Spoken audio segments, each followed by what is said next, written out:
네, 목장 세우기라는 주제로 제가 이제 어떤 말씀을 전할까 하다가 이 말씀을 붙잡았습니다. 이제 목장이라는 말을 들었을 때 우리가 특별히 가장 먼저 생각나는 단어가 뭐가 있을까요? 가장 생각나는 단어는 아마 우리 교회 사역의 중심인 또 목장 모임이라는 단어가 생각이 날 것입니다. 이 목장 모임이라는 말처럼 우리는 모이기에 힘써야 합니다. 예수님 안에서 모이기에 힘써야 합니다. 그래서 오늘 사도 바울도 서로 모이기에 힘쓰라라고 격려합니다. 그런데 오늘 분명히 오늘 25절 말씀에서는 모이는 일을 폐하는 어떤 사람들의 습관이 있다라고 합니다. 이것을 좀 살펴보기를 원하는데요. 이 말씀이 기록될 당시에 교회에는 유대인들과 이방인들이 섞여 있었습니다. 예수님께서 우리를 위해서 피 흘려 희생하심으로 그분을 받아들이기만 하면 그분을 모셔드리기만 하면 그분께 가까이 다가갈 수 있게 되었는데요. 그것을 히브리서 10장에서 기록하고 계신데요. 이를 히브리서 10장 19절 말씀에서는 특별히 새롭고 살아있는 길로 지성소에 들어갈 담대함을 얻었다라고 기록합니다. 네, 이렇게 예수 그리스도로 인해서 그분을 믿는 사람은 누구나 왕과의 제사장으로 하나님 앞에 나아갈 수 있습니다. 그런데 아직도 어떤 유대인들은 자신들만이 하나님께서 선택하신 백성이라는 생각을 버리지 못했나 봅니다. 그런 나머지 예수님을 믿고 이제 한 지체가 된 이방인들을 받아들이지 못하는 그런 일들이 있었던 것 같습니다.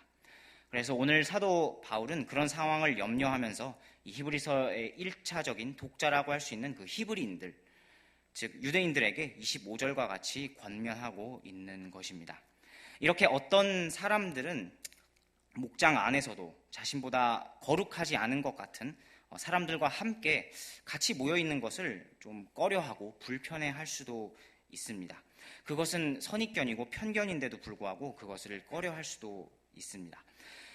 그리고 여기 이 모임에 나랑 맞지 않는 사람이 있어서 모이지 않으려고 할 수도 있을 것입니다. 또 어떤 사람들은 함께 모이는 것보다 자신의 일, 자신의 재산, 또 부와 업적을 쌓는 일을 그것을 더 소중히 여겨서 모이기에 힘쓰지 않을 수도 있습니다. 하지만 우리를 위해 희생하신 예수 그리스도를 바라보며 이런 장벽들을 허무는 저와 여러분이 되시길 바랍니다. 혹시 목장 안에 이런 장벽이 있다면 그것을 허물고요, 우리가 모이기에 힘쓰길, 예수 그리스도를 바라보며 모이기에 힘쓰길 바랍니다. 마태복음 24장에서는 예수님께서 자신이 다시 오시기 직전에 어떤 일이 있을지 알려주시는데요. 그중 24장 7절에서는 이렇게 기록을 합니다. 곳곳에 기근과 역병과 지진이 있을 것이라 라고 기록을 합니다. 네, 이 역병이라는 단어가 참 제 눈에 또 들어왔는데요. 참 최근 세상에서 흉흉한 소식들이 들려오고 있습니다. 이 역병이라는 말은 악성 전염병, 유행병이라는 뜻도 함께 포함을 하고 있는데요. 네, 최근 일어나고 있는 이 코로나 바이러스 사태로 인해서 사람들이 많은 장소에 모이는 것을 경계하고 또 조심하고 있습니다. 그래서 저희 교회도 마찬가지로 그것을 조심하고 있습니다.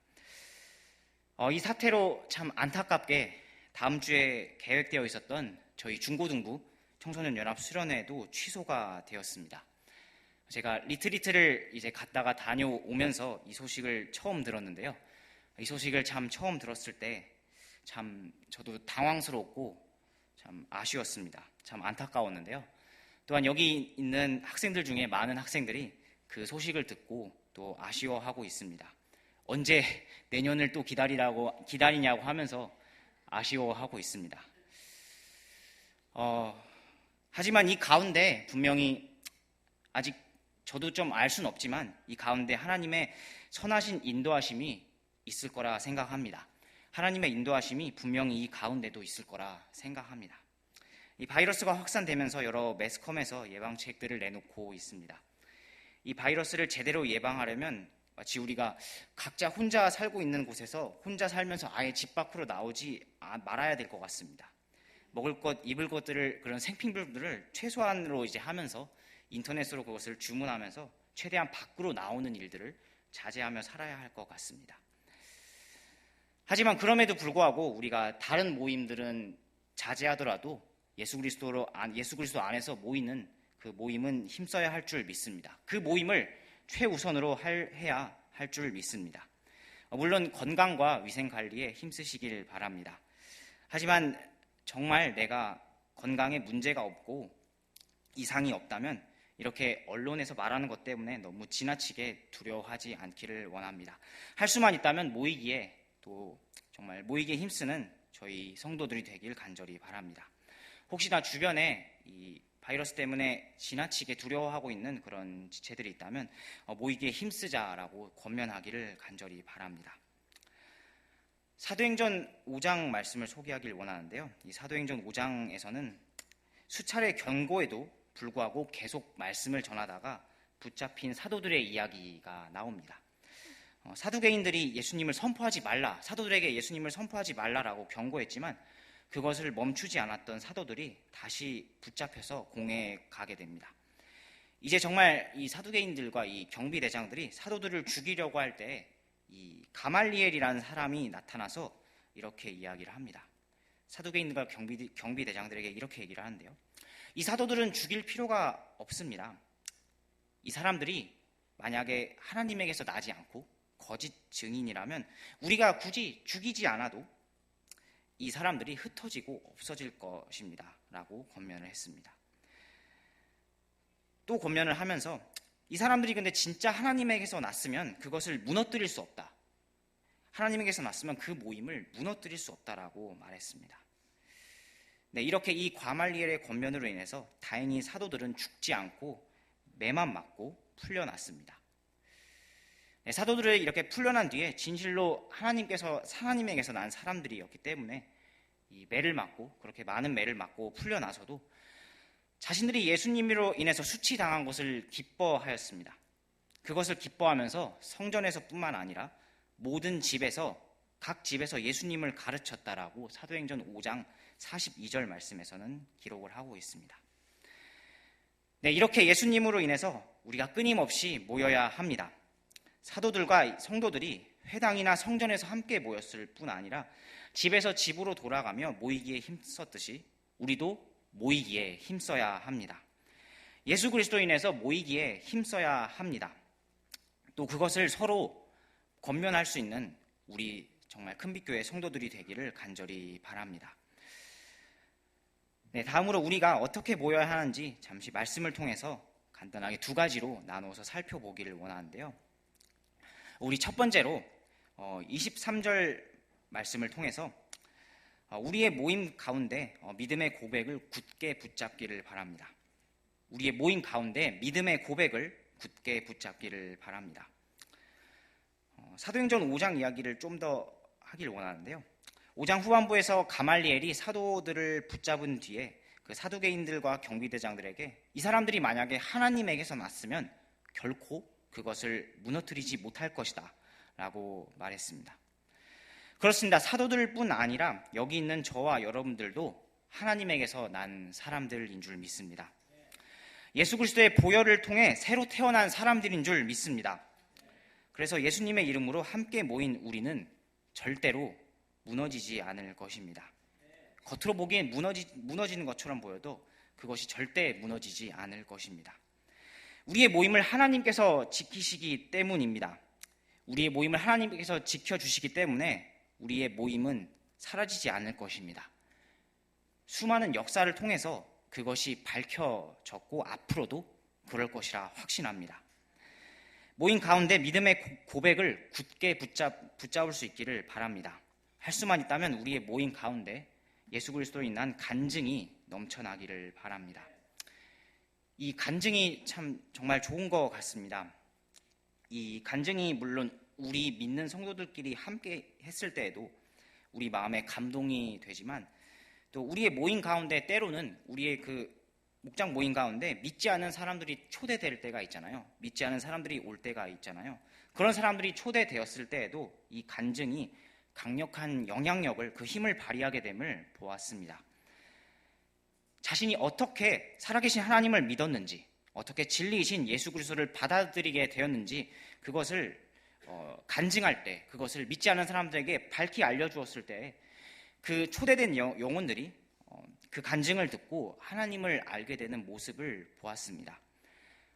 간증을 통해서 이 믿지 않은 사람들이 이 사람들은 이렇게 예수님을 믿어서 교회를 다니고 함께 모임을 하고 있구나. 예수님을 믿는 사람들은 저렇게 사는구나 라는 것을 알려줄 수가 있는 걸 보았습니다.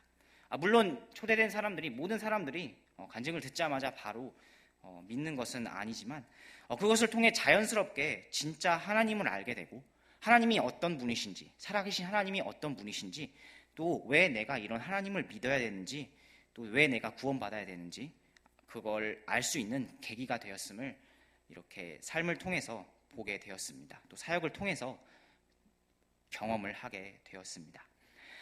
그래서 우리 모임 가운데 이렇게 예수 그리스도로 인한 간증이 넘쳐나길 소망합니다.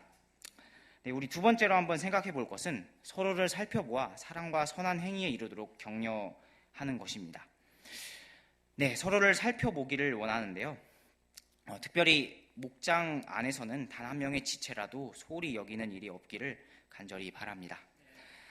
사도 바울은 고린도전서 12장을 기록하면서 예수님의 몸된 교회 안에 많은 지체가 있다라고 기록을 했습니다. 그리고 그 중에 많은 지체들 중에 필요 없는 지체는 단 하나도 없다라고 말씀합니다. 22절부터 고린도전서 12장 22절부터 27절까지는 이렇게 기록을 하는데요. 더 약하게 보이는 지체들이 더 필요하고 우리가 그 지체들에게 귀한 것을 더 풍성히 주어야 한다라고 말씀하십니다. 이어서 그 이유를 설명하면서 모든 지체들이 같은 보살핌을 받아야 한다라고 말씀을 하십니다. 한 지체의 고통이 모든 지체의 고통이요, 한 지체의 존귀가 모든 지체의 기쁨이라고 말씀하십니다. 네, 이 말씀의 원리를 쫓아서 우리가 목장의 모든 목원들을 소중히 여기실 수 있기를 바랍니다. 또한 우리의 모임의 방향이 올바라지기를 원합니다. 또 사도 바울이 고린도전서 11장에서 그 성도들의 고린도 교회 성도들의 머리를 덮는 문제를 기록하면서 고린도 교회 성도들에게 이 적절한 해답을 제시한 뒤에 이렇게 기록을 합니다. 16절인데요. 그러나 어떤 사람이 논쟁하려 할지라도 우리에게나 하나님의 교회들에게는 그런 풍습이 없다라고 기록을 합니다. 예, 우리는 지나친 논쟁을 삼가야 합니다. 예수님께서 유대인들과 이방인들의 담을 허물어서 자신의 보혈 안에서 화평을 이루셨던 것처럼 우리는 세상의 논쟁들을 피해야 할 줄 믿습니다. 그래서 우리는 목장의 지체들로 하여금 사랑을 표현하고 또 선한 일에 참여할 수 있도록 격려하는 그런 긍정적인 방법을 찾을 수 있어야 합니다. 이것이 감정이나 생각에만 또한 그쳐서는 안 되고 이것이 의지의 행위로, 우리의 의지로, 각자의 의지의 행위로 나타날 수 있도록 해야 합니다. 혹시나 목장 안에서 어려움을 당하고 있는 지체들이 있다면 도울 수 있어야 합니다. 그리고 혹시나 영적으로 무뎌진 삶을 살고 있는 지체가 있다면 영적인 도전을 줄 수 있는 그런 저희 성도들이 될 수 있기를 간절히 바랍니다. 또 함께 모이며 목장을 세우기를 간절히 바랍니다. 교회는 예수님을 믿고 불러냄을 받은 무리입니다. 네, 그렇습니다. 함께 모이지 않는다면 교회가 존재할 수 없습니다. 함께 모이지 않는다면 교회가 존재할 수 없는데요. 예수님께서 교회를 친히 시작하시면서 제자들과 함께 모이며 그들과 먹고 마시면서 말씀을 가르치는 등의 그런 일들을 하셨습니다. 그 예수님의 본을 따라 우리도 세상이 어떠할지라도, 세상이 어떻게 돌아갈지라도 모이기에 힘써야 합니다. 그런 의미에서 이 목장은 작은 교회라고 할 수 있습니다. 목장은 작은 교회입니다. 목장은 작지만 더 결속력 있고 더 강한 교회가 될 수 있습니다. 더 결속력 있고 강한 교회가 될 수 있습니다. 사랑하는 큰빛 성도 여러분, 2020년에는 우리가 속한 각 목장이 더 결속력 있고 강력해지길 바랍니다. 그래서 그 목장을 세우며 교회를 세워나가는 저와 여러분이 되기를 간절히 바랍니다. 앞서 말씀드렸다시피 주변에 우리가 모이지 못하게끔 하는 그런 요인들이 참 너무도 많이 있습니다. 그럼에도 불구하고 우리는 예수님의 본을 따라 더 모이기에 힘쓰는 저희 큰빛교회가 되기를 간절히 원합니다. 세상의 다른 모임, 세상의 여러 모임은 자제하더라도 교회에서 같은 한 목장에서 모이기에 힘쓰는 저와 여러분이 되시길 간절히 바랍니다. 여러 가지 사정으로 인해서, 여러 가지 원인으로 인해서, 여러 가지 이유로 인해서 잘 모이지 못하는 주변의 지체들이 있다면 함께 모이기에 힘쓰는, 또 모이기를 권면하는 그런 성도들이 저와 여러분이 되시길 간절히 바랍니다. 또한 그 모임에는 예수님으로 인한 간증과 사랑과 선행을 격려하는 일이 지속되고 끊이지 않고 지속되기를 간절히 바랍니다. 또한 그 모임을 통해 믿지 않은 사람들이 계속 초대되고 그 속에서 예수 그리스도를 알아가는 그런 일들이, 예수님의 빛을 알아가는 일들이 계속 넘쳐나기를 바랍니다. 목장은 작은 교회입니다. 작은 교회인 목장이 굳게 세워져야 합니다. 목장이 굳게 세워져야 교회 또한 굳게 세워집니다. 예수님께서 우리의 모임에 함께 하신다, 두세 사람의 모인 곳에 내가 함께 하신다는 그 말씀의 확신을 갖고 모이기에 힘쓰길 간절히 바랍니다. 이 사실을 굳게 붙잡고, 여기 목자님들도 계시지만 또 목원분들도 계실 텐데요. 또 목자 되신 그런 목자님들뿐만 아니라 목원들도 함께 목장을 세워가는 그런 2020년 한 해가 되기를 소망합니다. 또 특별히 우리 각자가 속한 목장을 굳게 세우겠다고 우리 또 이번 한 주간 특세인데요. 이번 한 주간 기도할 수 있는, 그렇게 기도하는 한 주간이 되기를, 또 앞으로가 되기를 소망합니다. 네, 말씀을 마치겠습니다. 제가 말씀을 마치면서 기도하겠습니다.